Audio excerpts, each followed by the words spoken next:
Setelah saya pikir-pikir, saya pertimbangkan, saya pilih Allah. Masalah rezeki saya kembalikan kepada Allah Ta'ala. Disitulah titik balik Allah itu berikan kondisi yang lebih baik. Ini saya sebenarnya ikut proyek kedua. Sekarang Allah angkat derajat ikut proyek power plant pembangkit listrik.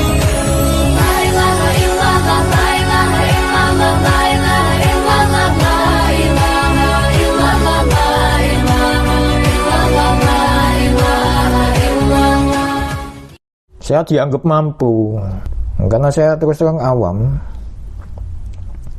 Hanya gara-gara aktivitas copy paste seperti itu, pimpinan saya menaikkan gaji 50%. Bukan 5%, bukan 7%, bukan 10%, 50%. Dan masa Allahnya, penerimaan penghasilan terakhir itu saya lihat di rekening transfer uang masuk 14 juta. Demi Allah, ini nyata. Assalamualaikum warahmatullahi wabarakatuh. Alhamdulillahirabbil alamin. Subhanallah walhamdulillah wala ilaha illallah wallahu akbar. Allahumma shalli ala sayyidina Muhammad wa ala ali sayyidina Muhammad. Bismillahirrahmanirrahim. Tawakkaltu 'alallah la haula wala quwwata illa billah. Kali ini saya membagikan sebuah kisah nyata, kisah pribadi yang semoga bisa memberikan manfaat untuk semua. Dan semoga itu menjadi amal buat saya. Resign sebelum bulan puasa. Sebuah hal yang sangat disayangkan banyak orang, kehilangan THR. Itu hal yang wajar, mengingat seorang karyawan itu penghasilan yang tertinggi di bulan Ramadan. Ada penghasilan, ada THR. Itu hanya bisa didapatkan 1 tahun sekali. Tapi tahu apa yang terjadi? Allah tunjukkan dan Allah mudahkan, Allah berikan jalan. Hal yang tertinggi dari hal tersebut itu nggak ada apa-apanya dibandingkan apa yang Allah beri, dan itu tidak setahun sekali, tapi setiap bulan sekali. Melepas THR 1 juta di tahun sesudahnya sebelum bulan puasa, Allah beri transfer masuk 14 juta. Bagaimana kisahnya? Demi Allah, ini nyata.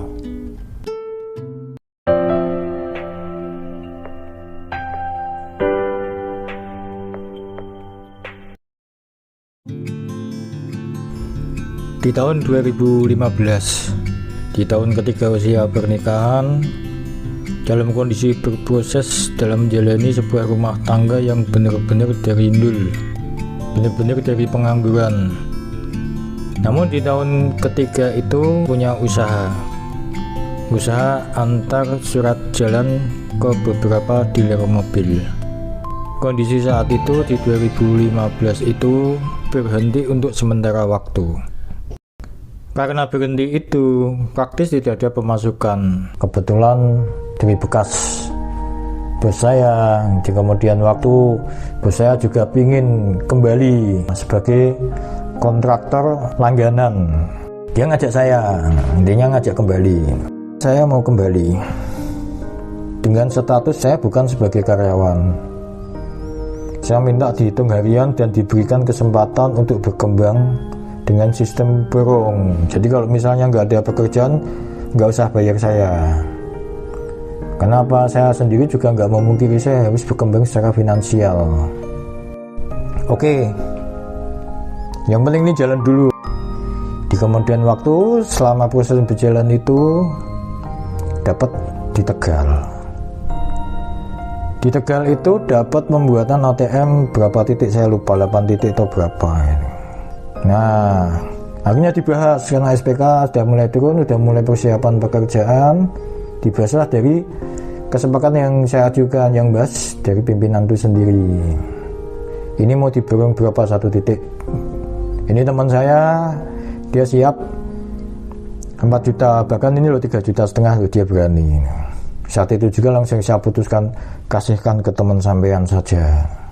Karena disampaikan seperti itu, artinya saya udah nggak ada kesempatan berkembang, ya sudah saya putuskan. Ya akhirnya saya tetap harian. Sedangkan kondisi terakhir saat itu saya sebagai driver. Saya membatasi diri untuk tidak terlibat di teknis pelaksanaan. Karena saya udah tahu karakter kerja di situ. Dengan kondisi perjalanan ini, saya pastikan jangankan sholat sunnah, sholat wajib pun ini pasti agak keteteran, artinya kan nggak akan bisa tepat waktu. Itu saya maklumi karena kondisi sibuk kerja. Karena saya ikut orang ya akhirnya saya harus mengikuti, harus adaptasi. Saya pasti kan nggak akan pernah yang namanya sholat tarawih itu full. Itu saya mohon petunjuk ya Allah, mohon petunjukmu apa yang harus saya lakukan. Ini usaha sudah aktif lagi, saya akan resign. Karena saya pastikan insya Allah saya akan tetap jaga sholat tarawih. Sholat tarawih yang saya bahas. Padahal sholat tarawih itu kan sholat sunnah. Kondisi sibuk sholat tarawih andai kata nggak bisa pun ditinggalkan juga nggak apa-apa. Petunjuknya apa? Tahu-tahu ada SMS masuk. Betul ya. Saya tanyakan. Saya aktif. Nah, itu yang buat saya semangat lagi. Walaupun usaha seperti itu kan kadang ada, kadang nggak ada. Hingga kemudian saya minta gambaran, ya pada akhirnya saya maklumi. Itu kalau misalnya saya tanya, pasti menyayangkan keputusan saya sebelum saya mengajukan ke pimpinan. Ini mau puasa, mau lebaran, jangan resign. Andai kata resign, andai kata mengundurkan diri lebih baik nanti setelah lebaran. Ini masuk akal, supaya apa? Eman-eman kan dapat THR. Ya saya nggak tahu yang namanya THR waktu itu kan, kalau sebelum-sebelumnya biasanya saya dapatnya kan 1 juta. Jadi taruhlah dari akumulasi per bulan plus THR, paling mentok juga 2,5 juta. Saya anggap maksimal 3 juta lah. Tapi kata-kata itu menyayangkan. Mungkin saat itu kan saya sudah ada wacana saya mau resign. Ya itu saya bisa menerima, karena apa? Itu pemahaman logika. Ya karena saya sudah dikuatkan dengan keyakinan, dikasih petunjuk. Usaha saya lama-lama jalan. Akhirnya bismillah. Esoknya saya minta waktu sama pimpinan.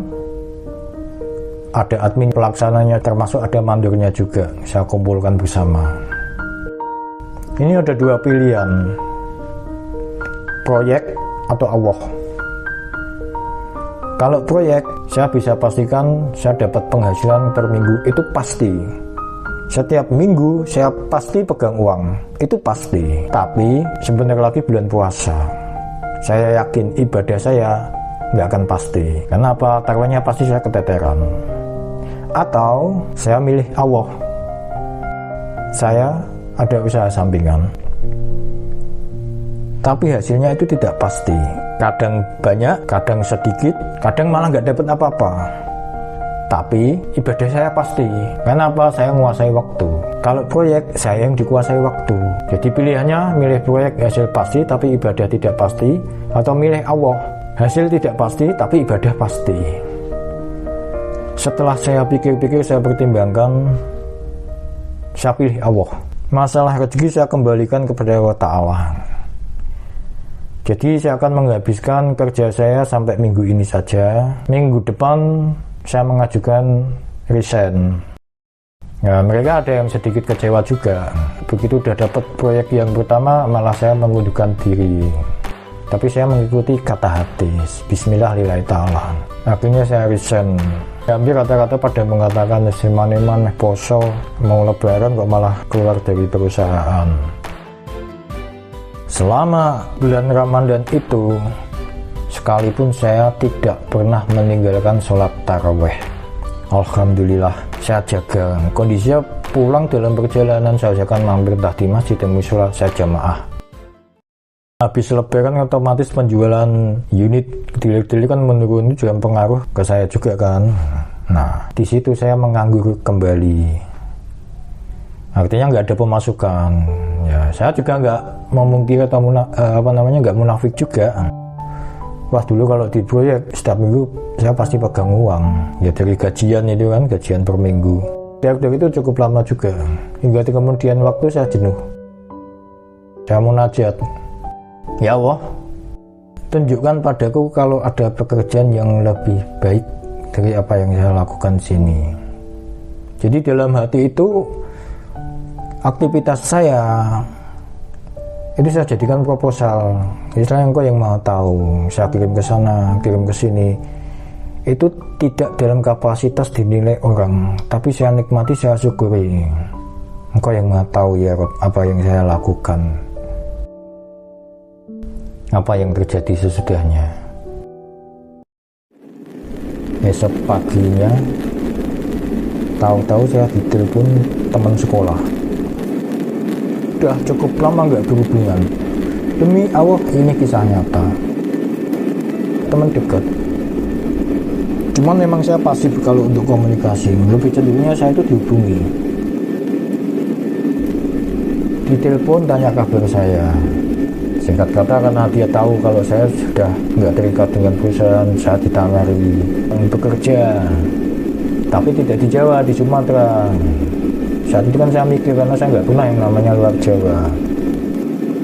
Saya nggak masalah, yang penting saya bisa mencukupi anak istri. Itu di proyek pembangkit listrik di PLTU. Nah, saya mikir, terus saya suruh ngapain? Saya nggak ada pengalaman di situ. Saya pastikan saya harus hijrah secara ekonomi. Nah, disitulah titik balik awal itu berikan kondisi yang lebih baik. Ini saya sebenarnya ikut proyek gabungan. Sekarang awal angkat derajat ikut proyek power plant pembangkit listrik.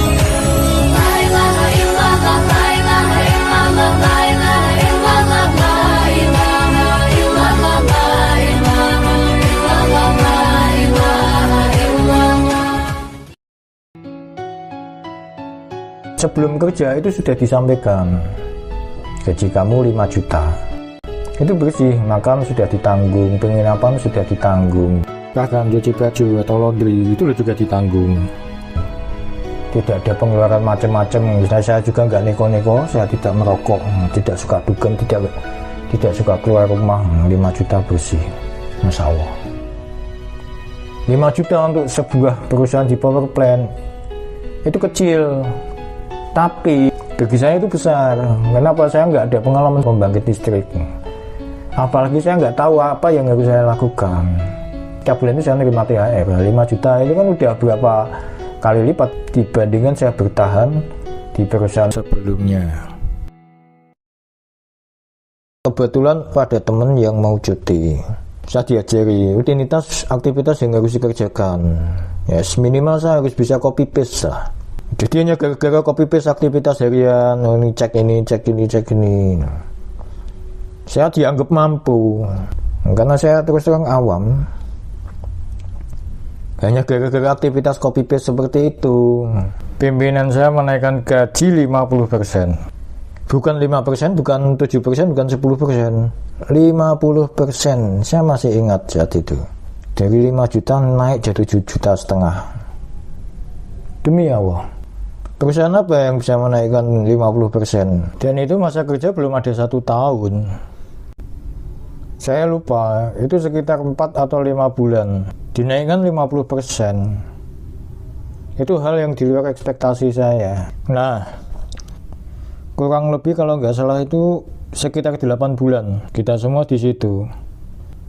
Jadi sebelum puasa itu sudah selesai.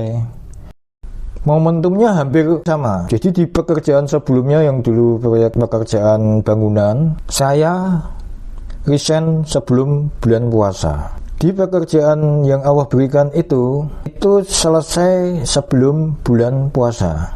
Yang pada akhirnya saya bisa pulang di Semarang sebelum bulan puasa. Dan masa Allahnya, penerimaan penghasilan terakhir itu saya lihat di rekening transfer uang masuk 14 juta. Demi Allah, ini nyata. Itu sesuatu yang belum pernah saat itu yang saya rasakan dalam hidup. Baik kondisi bujangan sampai kondisi berumah tangga saat itu, saya belum pernah yang namanya merasakan kondisi keuangan sampai segitu. Jadi 2015 sebelum puasa saya resign. Dan uniknya 2016 sebelum puasa saya panen. Terlepas dari transisi pekerjaan itu, bagaimanapun juga saya mengucapkan terima kasih kepada perusahaan sebelumnya. Kenapa? Saya akan tetap berpikir positif. Andai kata dulu pengajuan saya itu disetujui, saya nggak akan ada perubahan yang saya rasakan sedemikian rupa.